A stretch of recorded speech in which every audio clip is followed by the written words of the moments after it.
Hi friends, இன்றைக்கி நம்ம vegetable kurma எப்படி செய்யணும்னு தான் பார்க்க போகிறோம்.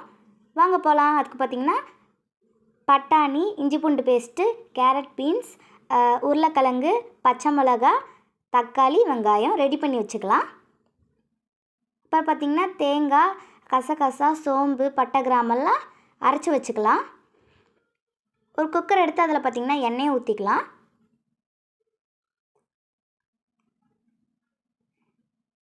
எண்ணெய் ஊற்றிட்டு அதில் பார்த்திங்கன்னா பிரியாணி இலை, பட்டை, கிராம்பு, அன்னாசி பூ போட்டுக்கலாம். அப்புறம் பார்த்திங்கன்னா அதில் பச்சை மிளகா, வெங்காயம்லாம் போட்டு வதக்கி விட்டுக்கலாம்.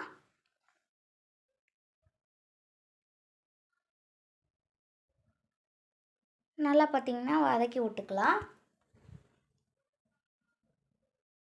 வதங்கினோடனே பார்த்திங்கன்னா நம்ம தக்காளி போட்டுக்கலாம். தக்காளி போட்டு அதையும் பார்த்திங்கன்னா நம்ம நல்லா வதக்கி விட்டுக்கலாம்.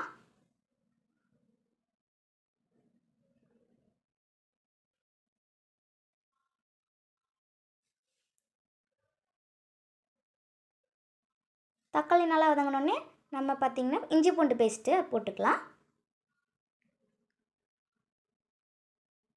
அதே பார்த்திங்கன்னா நம்ம நல்லா வதக்கி விட்டுக்கலாம்.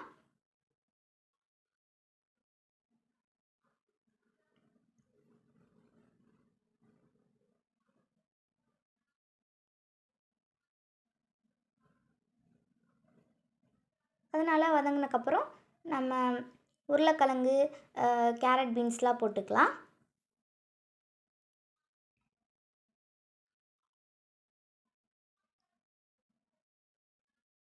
அதை பார்த்திங்கன்னா நம்ம கலரி விட்டுக்கலாம்.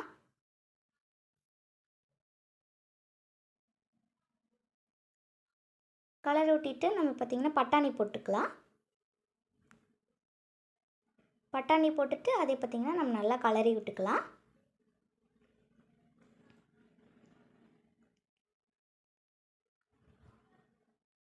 அப்புறம் பார்த்திங்கன்னா உப்பு போட்டுக்கலாம்.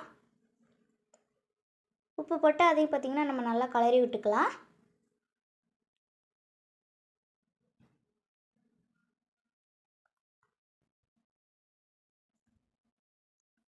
அப்புறம் பார்த்திங்கன்னா கரம் மசாலா, குழம்பு மிளகாய் பொடி, மஞ்சள் போட்டு நம்ம அதையும் பார்த்திங்கன்னா கலரி விட்டுக்கலாம்.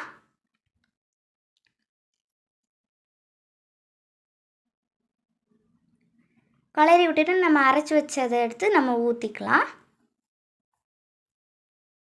ஊற்றி அதையும் பார்த்திங்கன்னா நம்ம கிண்டி விட்டுக்கலாம். அதுக்கப்புறமா நம்ம பார்த்திங்கன்னா குக்கர் மூடி போட்டு நம்ம பார்த்திங்கன்னா ஒரு 3 விசில் வச்சு எடுத்துக்கலாம். 3 விசில் வந்தோடனே எடுத்துக்கலாம். ரெடி ஆயிடுச்சு. பார்த்திங்களா, பார்க்கவே கலர்ஃபுல்லாக இருக்குது. இது பார்த்திங்கன்னா சப்பாத்தி, தோசை, பூரி எதுக்கு வேணால் சாப்பிட்லாம். செம்மையாக இருக்கும். பார்த்திங்களா. அப்புறம் பார்த்திங்கன்னா நம்ம அதில் பார்த்திங்கன்னா மல்லித்தழை போட்டுக்கலாம். வீடியோ பிடிச்சிருந்தா சப்ஸ்கிரைப், ஷேர், கமெண்ட், லைக் பண்ணிவிட்டு பாருங்கள். பாய்.